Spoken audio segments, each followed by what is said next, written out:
네, 오늘은 어린이 주일입니다. 그리고 또 5월 달은 이제 첫 주, 5월 첫 주를 또 우리가 맞이하는데 또 가정의 달이죠. 그래서 아마 이번 주에 또 가족들을 또 우리 가정들을 더 생각하면서 또 우리가 기도하고 또 말씀 안에서 또 은혜를 또 나눠야 되겠다라는 생각을 했습니다. 어린이는 우리 어른들의 스승이라는 말이 있습니다. 어린이를 통해서 주로 이제 어린이들이 어른들을 통해서 배우지만 때로는 어린이를 통해서 어른들의 그 무지를 깨우치고 또 깨닫게 하는 일들도 종종 일어납니다.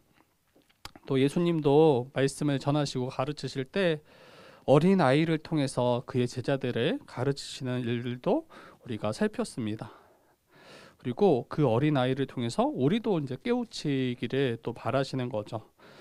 그래서 오늘 이제 특별히 어린이 주일을 또 맞이해서 우리의 믿음을 한번 점검하시고 또 어린 아이를 통해서 우리가 배우고 또 어린 아이와 같은 자들을 우리가 어떻게 맞이하고 또 섬겨야 될지 함께 나누도록 하겠습니다.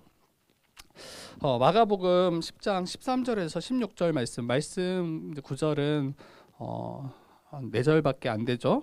또 그 안에 내용도 크게 복잡하거나 어렵지 않아요.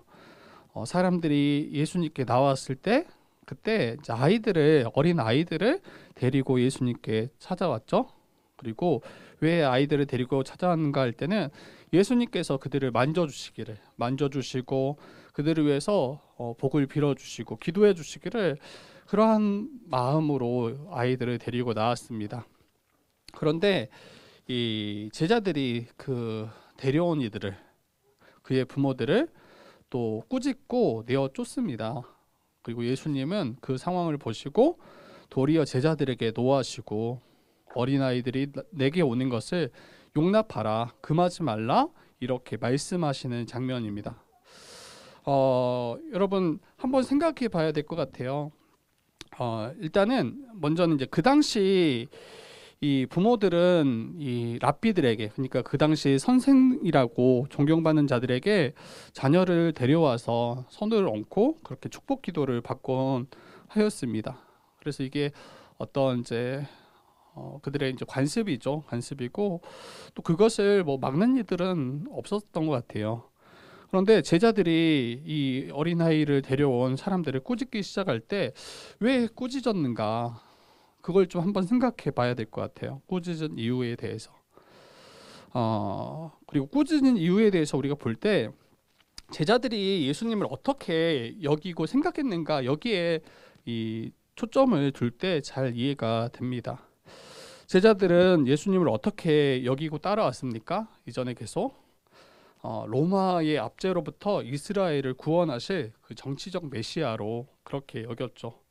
그래서 이제 얼마 지나지 않으면 이스라엘의 왕이 되실 분으로 이스라엘의 왕으로 등극하실 분으로 여겼습니다. 그렇기 때문에 예수께 이 어린아이와 같은 자들이 나아오는 것이 어울리지 않은 것처럼 합당하지 않은 것처럼 여겼던 것 같아요. 그리고 그 이스라엘을 회복하기 위해서 필요한 자들은 어린아이와 같은 자들이 아니라 힘이 강하고 뭔가 부하고 영향력 있는 자들이 자기들에게 나아오고 뭔가 어울리고 또 함께하는 것을 기대했을 거예요. 그런데 어린아이들이 찾아오고 또 그들을 맞이할 때 제자들은 지금 이때는 그들이 오는 것이 합당하지 않음에 대해서 여겼던 것 같아요. 그리고 지금 만약에 오늘날 이 어린아이들이 이렇게 오는 것을 반대하고 거부했더라면 이거는 굉장히 지탄받을 만한 일이죠. 지탄받을 만한 일인데, 그리고 오늘날 아이들의 그런 우리 생각할 때는 너무 귀해요. 일단 저출산. 그래서 아이 한 명 한 명이 너무 귀하고 그 아이들의 인권도 굉장히 높아져 가고 있는 것 같아요.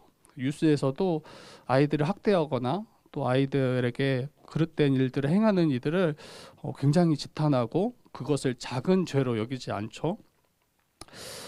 이건 너무 바람직한 모습인 것 같습니다. 그런데 예수님 당시 때 그 이스라엘에 거하는 어린 아이들의 그런 사회적 지위는 굉장히 낮고 가장 천한 자로 여겼습니다. 어린 아이들이 뭐 경제 활동을 할 수 있는 것도 아니고, 그래서 뭐 집에 뭐 보탬이 되거나 뭐 생산성을 갖고 있는 자들도 아니죠. 그리고 그 당시 전쟁도 뭐 부지기수로 일어나는 때예요. 그래서 전쟁이 일어났을 때 뭐 군전력에 뭔가 도움이 되거나 뭔가 그 나라에 뭔가 보탬이 되는 그런 존재도 아닙니다. 이러한 관점에서 제자들은 예수께서 이스라엘을 회복하시는 일에 어린 아이들이 필요한 자들이 아님을 그렇게 여겼던 것 같아요. 그 이제 막 1900년도, 뭐 1800년도 이런 때 우리나라만 봐도 그래요.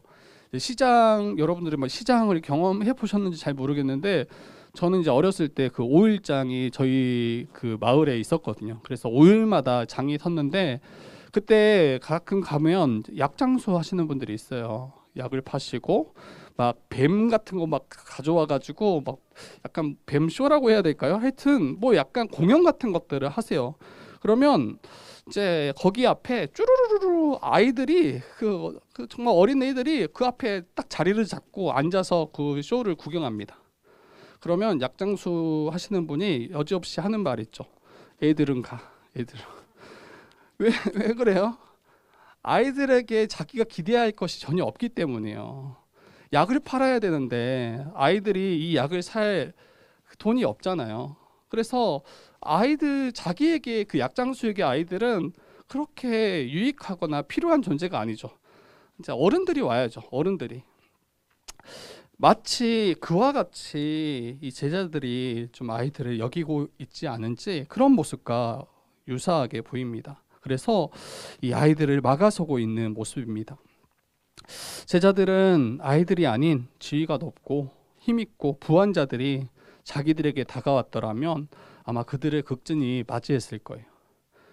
적어도 그러한 자들과 어울리면 자신들도 그에 걸맞은 사람으로 자기들을 또 드러내고 싶었을 거예요. 누구와 사귀는가, 누구와 함께하는가, 이게 자기들의 어떤 지위를 또 드러내주는 측면이잖아요.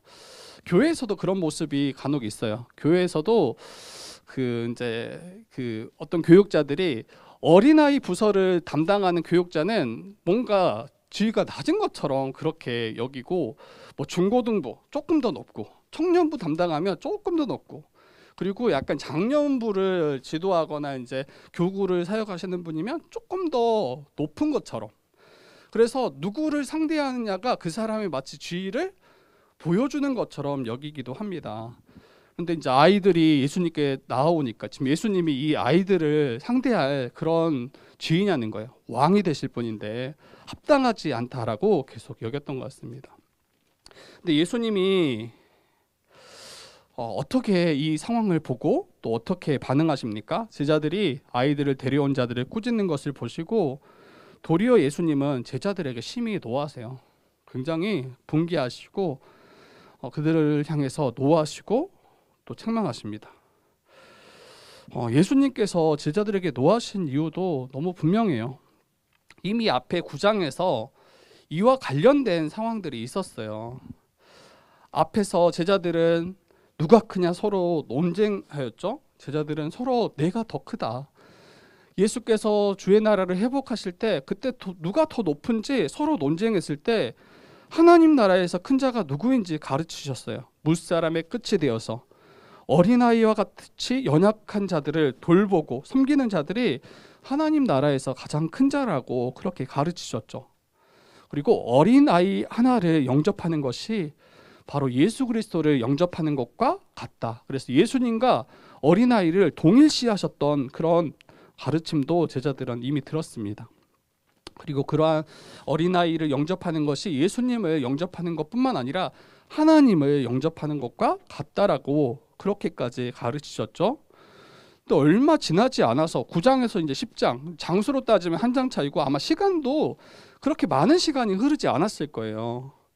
근데 그 가르침을 받은 지 오랜 시간이 지나지 않았음에도 불구하고 어린아이들이 나올 때 딱 이 가르침을 깨달았더라면 어떻게 반응해야 됩니까? 예수님과 같이 그들을 영접하고 그들을 환영하고 그들을 위해서 기도하고 그와 같이 반응하는 것이 마땅한 반응인데 지금 막아서고 있고 도리어 꾸짖고 내어쫓고 있는 모습을 제자들이 지금 행하고 있는 거예요. 여전히 지금 눈 가려 있는 모습이에요. 여전히 귀먹은 모습이에요. 제자들은 예수님을 공간적으로 또 시간적으로 예수님과 함께 있고 예수님이 걸어가신 그 길을 지금 함께 따라가고 있지만 실제적으로는 세상의 그 가치관, 세상의 원리를 따라 살아가고 있어요. 자기가 예수님의 제자라는 그 정체성은 분명하게 가지고 있고 예수를 메시아로 그렇게 믿고 따르고 있지만 그들의 삶의 방식과 그들의 모습은 여전히 세상의 그 원리, 세상의 가치관, 세상을 따라 살아가고 있는 그 모습입니다. 무사람의 끝이 되어서 낮은 자를 섬기는 것이 아니라 도리어 낮은 자를 차별하고 그들이 자신들의 공동체에 참여하는 것을 도리어 유익하지 않다 여기고 그들을 막아서고 있는 이 모습이 세상 모습과 크게 다르지 않습니다. 세상은 어떠합니까? 자신이나 자신이 속한 공동체에 유익이 없더라면, 큰 유익이 없더라면 가차없이 그를 막아서요. 왜 우리의 공동체에 들어오려고 하느냐? 도리어 그들과 딱 선을 긋고 그들이 들어오지 못하도록. 가끔 뉴스에 보면 아파트, 동이란 아파트를 살아가고 있는데 동에 따라서 이 어떤 뭐 펜스를 치는 경우가 있다고 하더라고요. 한쪽은 임대 아파트, 한쪽은 자가. 그래서 그들과 같이 여겨지는 것을 굉장히 끔찍하게 여기고 도리어 선을 그어버리는 그런 모습들. 자신이나 자신이 속한 공동체에 유익이 없다라고 여겨지면 가차없이 막아서고 내어쫓고 그렇게 이제 막아서고 있는 모습이 이 세상의 모습입니다. 예수님은 제자들을 향해서 엄히 책망하세요. 꾸짖으세요. 노하세요.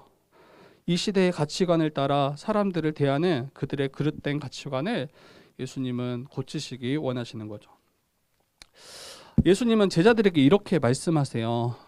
우리 같이 다시 한번 말씀 읽어봅시다. 우리 14절 말씀입니다. 14절 같이 읽어보겠습니다. 시작. 예수께서 보시고 노하시어 이르시되 어린아이들이 내게 오는 것을 용납하고 금하지 말라. 하나님의 나라가 이런 자의 것이니라.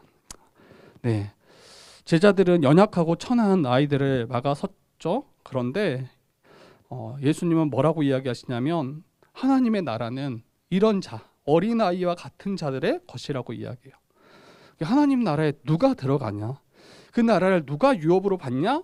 어린아이와 같은 자들이 그 나라를 유업으로 받고 그 나라에 참여한다라고 말씀하세요. 예수님은 또 다음 말씀에 누구든지 하나님 나라를 어린아이와 같이 받들지 않는 자는 결단코 그곳에 들어가지 못하리라 이렇게 말씀하세요. 여기서는 이 어린아이와 같은 자들이 하나님 나라를 유업으로 얻을 것이고 그들의 것이며 또 어린아이와 같이 않는 자는 어린아이와 같이 받지 않는 자는 결단코 그곳에 들어가지 못할 것이다 라고 말씀하십니다.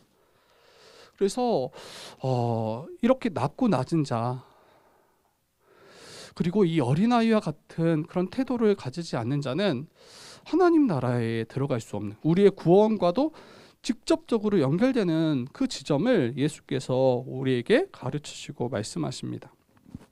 그러면 한번 생각해 봐야 될 것 같아요. 어린아이와 같은 자는 어떤 자인가? 누가 어린아이와 같은 자인가? 어린아이의 특징은 여러 가지가 있습니다. 여러 가지가 있는데 어떤 분들은 이제 어린아이가 이제 순수하다 이렇게 이제 말씀하시기도 해요. 물론 이제 우리 어른들보다 더 때묻지 않았겠죠. 그리고 뭔가 계산적이지 않겠죠. 우리보다 어른들보다 좀 더 순수한 거는 맞습니다. 그리고 또 어떤 분들은 또 아이들이 이제 순종을 이제 잘한다 이렇게 말씀하세요. 부모들의 말을 그대로 따르고 있는 부모의 말을 그대로 따르고 순종하는 그런 모습. 물론 이제 그것도 뭐 맞는 말이에요. 우리보다 더 말을 잘 들을 거예요. 우리보다 어른들보다 자기 뜻보다는 그래도 어른의 그 부모의 뜻을 더 따르고 순종하고 나아가는 모습이 있을 거예요. 그런데 이러한 모습들은, 이런 어린아이의 이러한 특징들은 온전히 그 아이의 어떠함을 드러내기에는 부족한 것 같아요. 방금 이야기했던 것처럼 좀 더 순수할 수 있어요. 그리고 좀 더 덜 계산적일 수 있고 덜 때묻을 수 있어요. 그리고 우리보다, 어른들보다 좀 더 순종할 수 있어요. 그런데 여러분, 하나님의 기준을 생각해 보시면 좀 더 괜찮아서 낫겠냐는 거예요. 좀 더 순수하다고 해서 하나님 나라에 참여하고 그 나라를 기업으로 얻겠냐는 거예요. 좀 더 순종해서 우리가 하나님 나라의 백성 되겠냐는 거예요. 전체 복음의 관점에서는 그렇게 볼 수가 없죠. 아무리 이런 어린아이라 할지라도 거룩하신 하나님 앞에 점도 흠도 없이 온전히 깨끗하지 않으면, 정말 온전히 거룩하지 않으면 다 죄인이고 하나님의 심판을 피할 수가 없습니다. 아이를 이제 키워본 부모들은 다 아시겠지만 아이만큼 또 이기적인 존재도 없어요. 아이만큼 한국이라는 문화가 그런 건지, 그런 건지 아니면 시대가 그런 건지는 잘 모르겠는데, 뭐 다른 시대, 다른 때에는 아이들이 굉장히 순수하고 굉장히 순종적인데 저희가 살아가는 이 시대에만 안 그런 건지 그건 잘 모르겠지만, 여러분, 아이만큼 또 이기적인 존재는 없어요. 물론 살기 위함이요. 자기가 살기 위함인데 모든 것은 이제 자기 중심적으로 행하려 하고, 또 자기 뜻대로 되지 않을 때, 진행되지 않을 때 뭐 들어 누워 떼를 쓰는 아이들도 있고, 부모를 때로는 막 때리기까지 합니다. 일부 아이들 중에 순수한 친구들이 있을 수 있겠죠.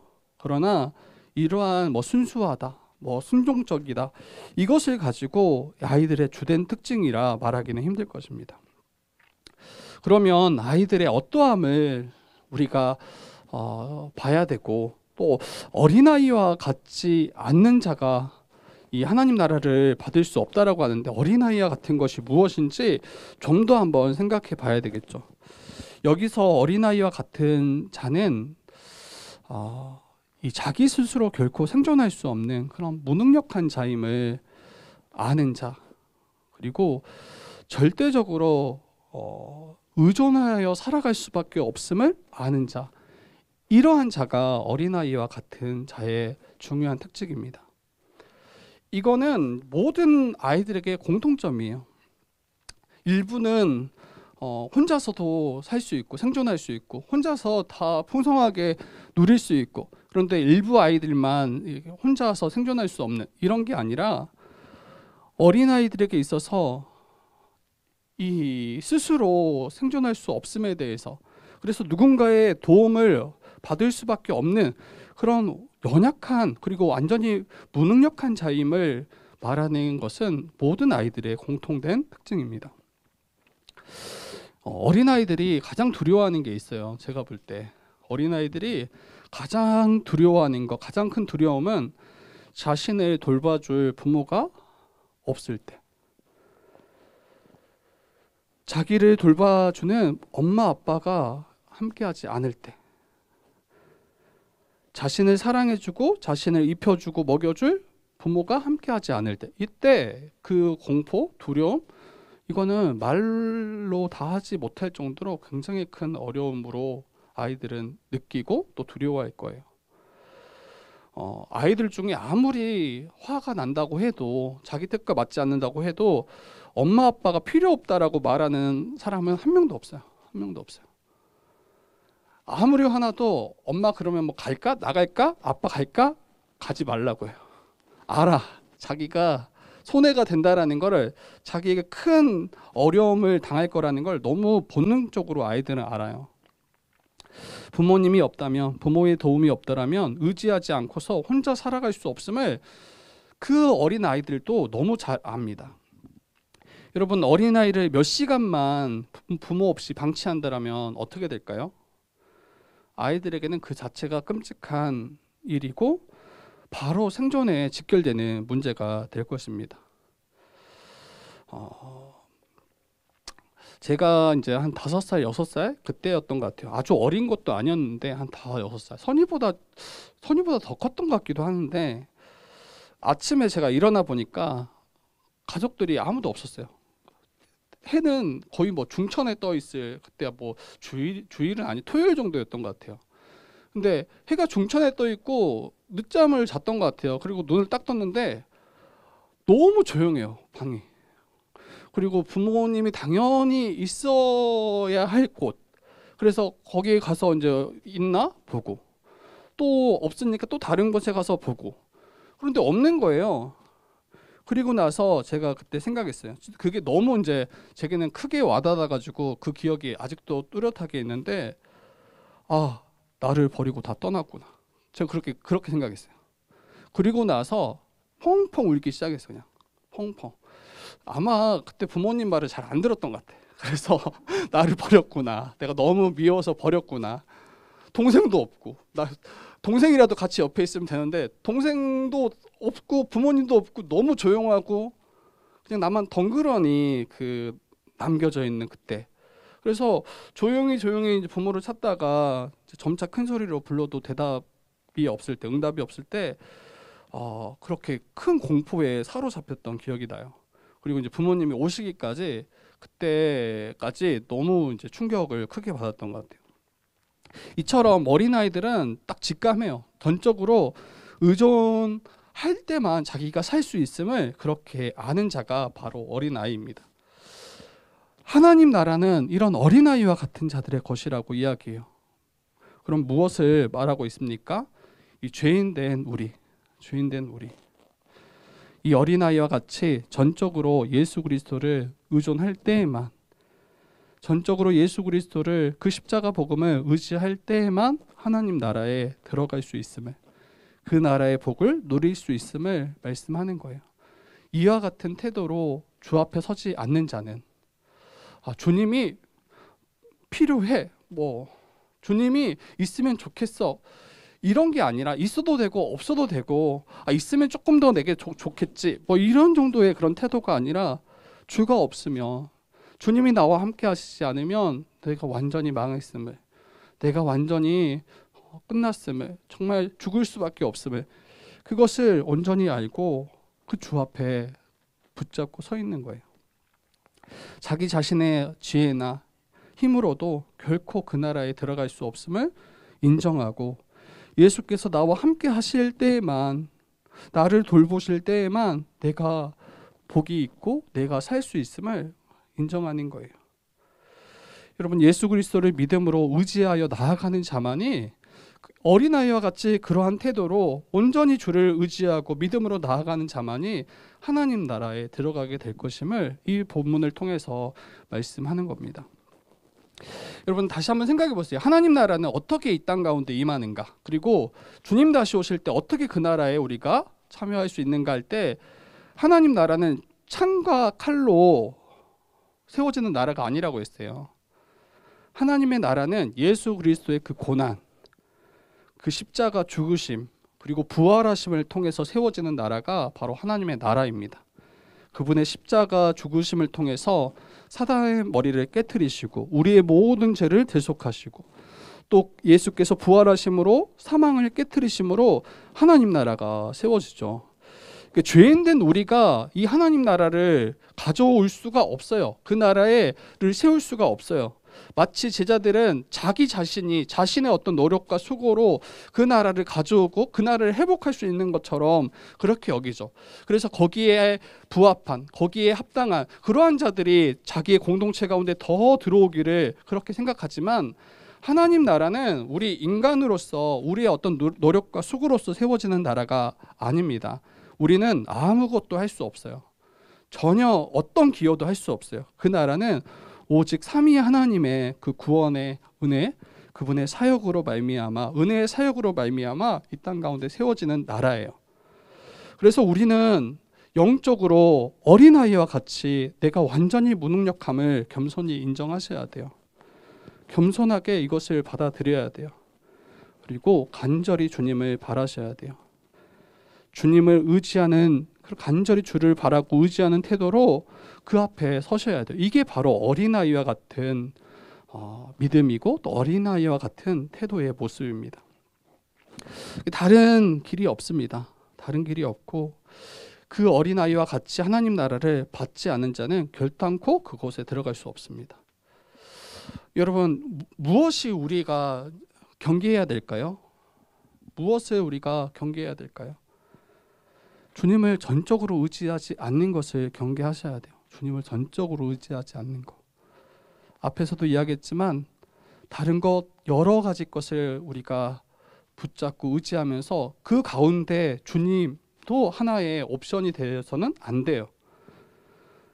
자기 자신을 의지하거나 자기의 어떤 물질이나 또 우리가 가지고 있는 어떤 권력을 의지하는 것, 거기에 덧붙여서 우리 주님을 붙잡는 것, 이런 거 안 돼요.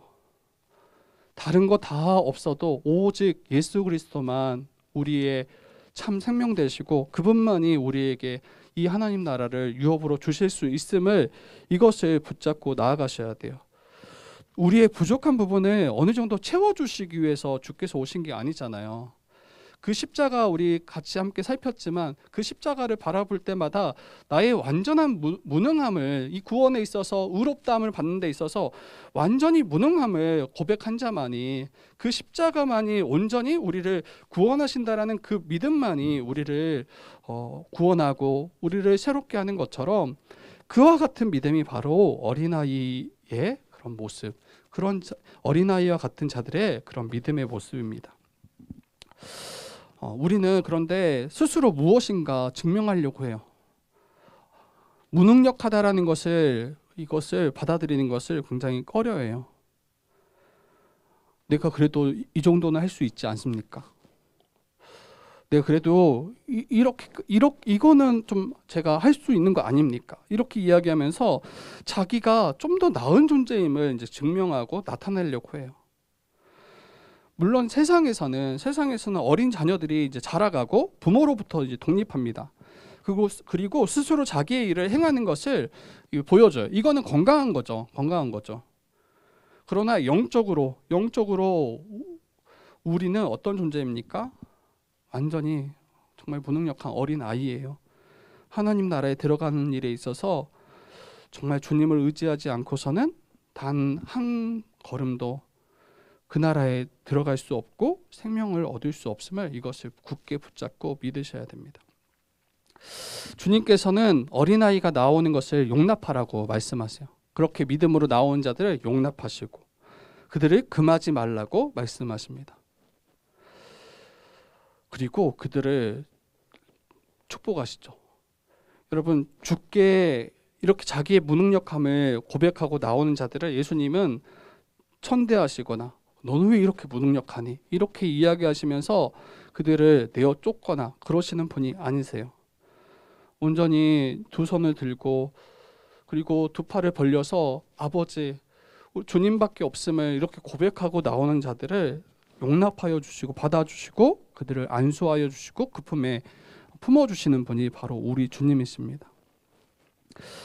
혹시 우리는 제자들과 같이 이런 어린아이와 같은 그런 태도가 아닌, 여전히 나의 힘과 나의 어떠함으로 그 나라를 가져올 수 있는 것처럼, 그 나라에 참여할 수 있는 것처럼 그렇게 여기고 있는 모습은 혹시 없는지 우리가 한번 돌아봤으면 좋겠어요. 그러니까 우리가 교회로 함께 할 때, 또 우리가 우리의 맡겨주신 사역들을 할 때 마치 주님을 전적으로 의지하지 않고 또 내 힘과 내 어떠함으로 주님께 나아가고, 이것이 이제 뭔가 이루어질 때 자기를 높이고 자기를 자랑하고, 그러지 않을 때 또 낙심하고 또 열등감 가운데 고통하고, 그런 모습이 혹시 내게 있지 않은지 우리가 돌아봤으면 좋겠습니다. 그리고 여러분, 제자들처럼 어린아이와 같은 이 자들이 주님께 나올 때 이게 참된 그 십자가 복음 위에 서 있지 않으면 도리어 이런 자들을 막아 서버려요. 그리고 차별해요. 우리 공동체에 합당한 자들을 마치 우리가 판단하는 것처럼, 이런 자들은 왔으면 좋겠어, 이러한 자들은 좀 안 왔으면 좋겠어, 이렇게 주께 나오는 자들을 도리어 막아서는 모습을 만들어내게 됩니다.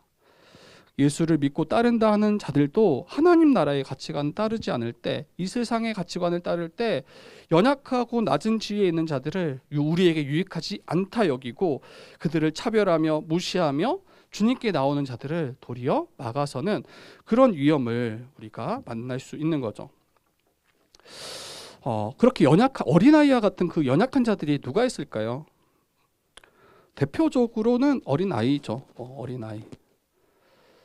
오늘날에는 하여튼 어린아이가 굉장히 인권이 높아져가지고 뭐 저희 교회에서도 거의 뭐 제가 볼 때는 굉장히 낮은 자가 아니에요. 또 높은 자 같아요. 다 유해주고 막. 그래서 좀 우리 교회는 좀 고민을 해보긴 해야 될 텐데, 여러분 이제 대표적인 이들이 이제 어린아이, 그리고 이제 노인들도 그럴 수 있죠. 노인들, 사회적으로 지위가 낮은 자들, 그리고 가난하고 병든 이들, 그들이 교회로 나올 때 그들을 환영하셔야 돼요. 그들을 정말 잘 왔다 우리가 영접하고 주님과 같이, 주와 같이 우리가 여기시고 맞이하셔야 됩니다.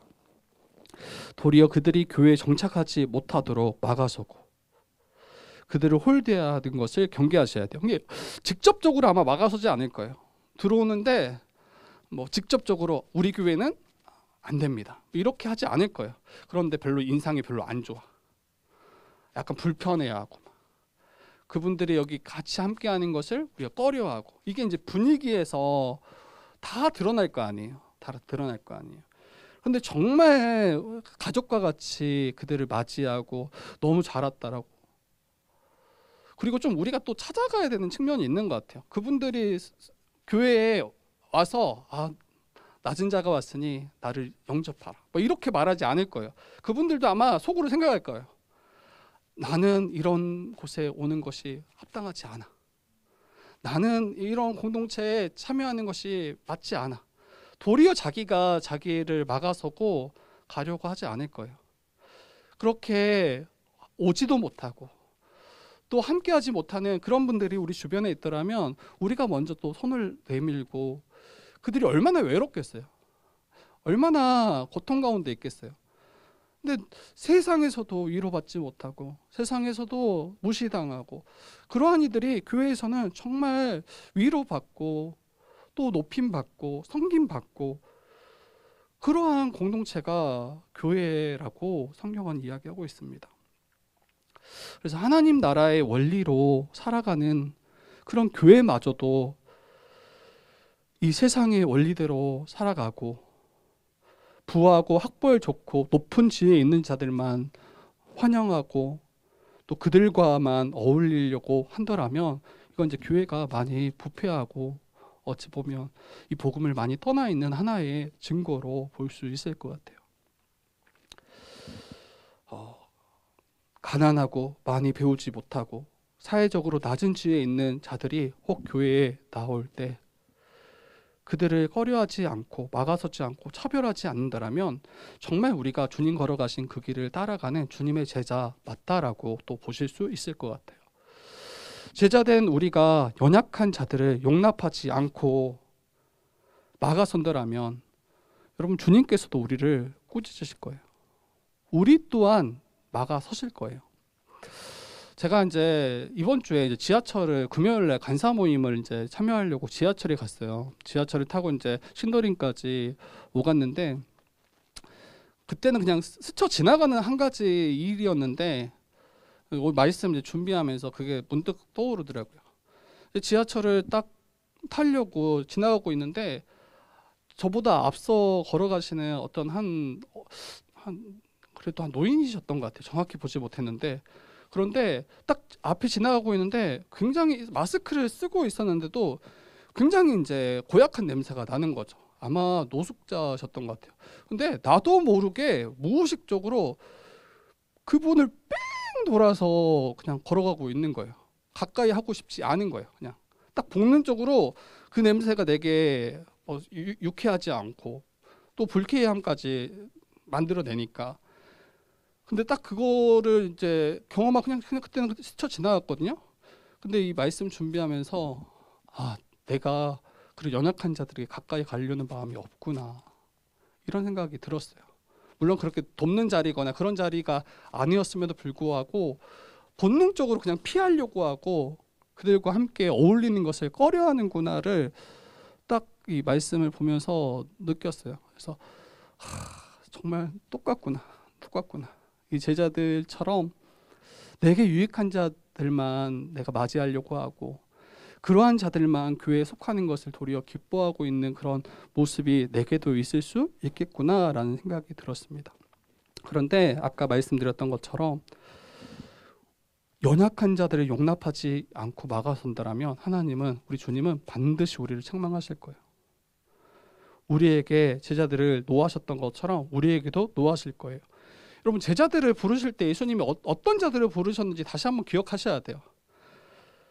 처음 제자들을 부르실 때 부를 만한 자들을 택해서 부르신 게 아니었잖아요. 그 주님의 주권을 의지해서 주님께서 친히 부르셨잖아요. 세상적인 기준에 합당하고 막 부하고 굉장히 스마트하고 탁월한 자들을, 그 단체, 그 공동체에 유익한 자들을 택해서 부르신 게 아니잖아요. 진짜 은혜로 부르셨잖아요. 은혜로 부르시고 그러한 자들을 용납해 주시고 계속해서 딴짓하고 계속해서 예수님이 말씀하심에도 불구하고 이해하지 못하고 다른 길로 가고 있는 그들을 다 용납해 주시고 막지 않으시고 환영해 주신 거잖아요. 근데 우리가 그 큰 은혜를 먼저 누린 자임에도 불구하고 내가 그 은혜를 받은, 놀라운 은혜를 받은 그런 당사자임에도 불구하고 도리어 다른 이들에 대해서는 이렇게 차별하고 그들이 주님께 나오는 것을 도리어 막아서고 그것을 탐탁해 여기지 않는 자라면 이건 진짜 어리석고 미련하고 자기가 본래 어떤 자였는지 전혀 알지 못하는, 은혜를 모르는 그런 자가 우리가 되는 거겠죠. 그래서 저와 여러분도 처음 부르실 때 그때 주님이 어떤 자를 어떠했던 나를 부르셨는가 다시 기억했으면 좋겠어요. 막 우리가 복음 위에 우뚝 서서 막 신실했을 때 그때 우리를 부르신 게 아니에요. 아마 우리의 모습은 진짜 도리어 교회에 있으면 있을수록 그 교회의 문제를 만들어내고 또 이 한몸됨을 깨트리고 남에게 불쾌감을 주고 그랬던 우리의 모습이었을 거예요. 그날에 합당하지 않았던 죄인된 나를 부르셔서 제자 삼아 주셨던 것처럼 이 복음을 듣게 하셔서 죄인임을 인정하고 또 스스로 결코 구원받을 수 없음을 인정케 하시고 또 그 은혜로 우리가 구원받았던 것처럼, 나를 용납하셨던 것처럼 우리도 연약한 자들 용납하실 수 있어야 돼요. 그리고 그들을 영접하고 맞아주시기를 우리가 힘써야 됩니다.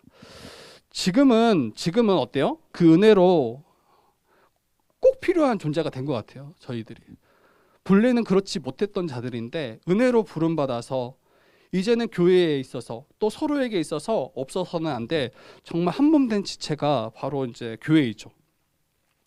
주님께서 주의 몸된 교회에 유익하도록 부르신 것은 아니지만 처음부터, 그런데 이런 죄인된 나를 부르셔서 이제는 교회에 꼭 필요한 존재로 바꾸셔서 정말 주를 위해 살아가게 하시고 또 한몸된 지체들을 위해서 살아가게 하시고 또 세상 가운데 정말 생명을 전하는 자로 살아가게 하시는 것이, 이게 바로 은혜이고 우리가 받은 놀라운 사랑입니다. 그래서 우리 또한 나와 같았던 자들을 그들에게 복음을 전하셔서 또 그들에게 예수 그리스도를 전하셔서 그들도 이 은혜를 받을 수 있도록, 그 은혜 가운데 거할 수 있도록 우리가 용납해 주셔야 합니다. 여러분, 말씀을 마치겠습니다. 어린아이와 같이 전적으로 의지하며 살아가는 우리 주의 뜻 교회였으면 좋겠어요. 그러니까 주님을 의지하지만 주님도 의지하고 또 다른 것도 의지하고 또 자기도 우리가 의지하고 또 여러 가지 것 중에 하나로 여기는 것이 아니라 정말 오직 주님만이, 오직 예수 그리스도의 십자가만이 우리를 하나님 나라에 나아가도록 또 우리를 가장 복되게 살아가도록 하시는 그 키가 정말 예수 그리스도의 복음임을, 그 주님이심을 우리가 분명히 붙잡고 나아가기를 원합니다. 이러한 자를 외면치 않으시고 또 받아주시고 또 축복해 주셨던 그 주님께 감사했으면 좋겠어요. 감사했으면 좋겠어요. 그리고 우리를 용납해 주셨던 것처럼, 우리에게 복 주시고 우리를 품어 주셨던 것처럼, 우리 또한 어린아이와 같이 약하고 천한 자들을 주의 이름으로 맞이하고 또 그들을 또 하나님 나라의 백성, 그 일원이 될 수 있도록 우리가 섬겨 주셨으면 좋겠어요. 그때 우리가 교회로, 주의 몸된 교회라고 우리가 담대하게 또 우리가 분명하게 나타내고 또 말할 수 있을 것입니다. 그러한 자들을 잘 영접하는 것이 바로 예수님의 복음을 이제 잘 전하는 거일 것 같아요. 어떻게 우리는 연약한 자들을 섬길 것인가? 그 구체적인 것들도 생각해 봐야 되잖아요. 지금은 어떤 모습은 없어요. 지금은. 그렇지만 가장 먼저는 그런 복음을, 여전히 복음을 듣지 못한 자들에게 이 복음을 전하고, 또 우리 주의 뜻 교회를 중심으로 또 우리 주변에 있는 실제로 연약한 자들에게 우리가 다가갔으면 좋겠어요. 그리고 그들을 위해서 우리가 행할 수 있는 그런 이제 어찌 보면 참된 선을 또 우리가 행했으면 좋겠어요. 같이 고민해 봅시다. 같이 고민해 보시고, 뭐 물질적으로나 아니면 우리가 봉사를 통해서든 정말 그러한 자들이 또 교회에 나올 수 있도록 우리가 먼저 손 내밀고 또 함께 교회로 세워져 가는 우리 주의 뜻 교회 되기를 주님의 이름으로 부탁드립니다. 네.